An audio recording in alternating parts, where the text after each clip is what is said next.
श्रीरामपूर शहरामध्ये छत्रपती शिवाजी महाराज जयंती उत्सव हर्ष उल्हासात साजरी।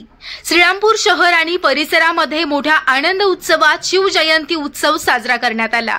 छत्रपती शिवाजी महाराज भारतीय इतिहासातील शूर पराक्रमी, सहिष्णू, आदर्श शासनकर्ता राजा म्हणून ओळखले जाते। अशा या थोर राजाला शिवजयंती निमित्त विनम्र अभिवादन। शिवजयंतीचा उत्सव शहरामध्ये ओसंडून वाहत असल्याचं सर्वदूर दिसून आलं। ज्यांनी स्वराज्याची स्थापना करून सामाजिक, आर्थिक, सांस्कृतिक आणि राजकीय क्रांती घडवली।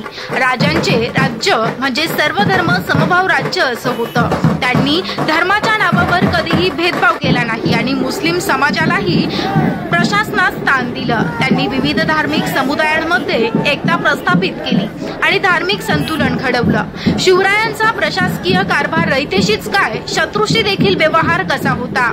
रयतेच्या भाजीच्या देठालाही हात लावता कामा नये।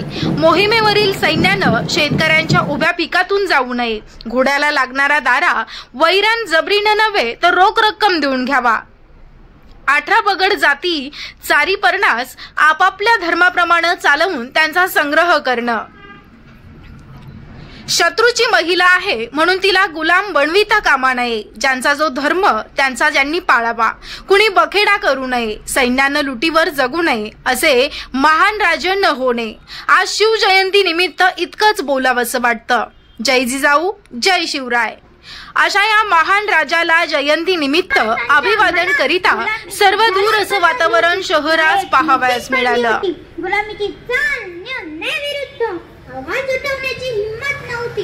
अशा वेळी स्वराज्य संपर्क शिवाजी राजांच्या मार्गदर्शनाने मी बाळ शिवपण्णा वयाच्या 12व्या वर्षी घेऊन पुण्यात आले। सोबत होते ते जीवाभावाचे सहकारी आणि स्वराज्य निर्माण करण्याचा निर्धार। मावळ्यांच्या सैन्याने शिवाच्या पराक्रमाने यांची सुरुवात झाली।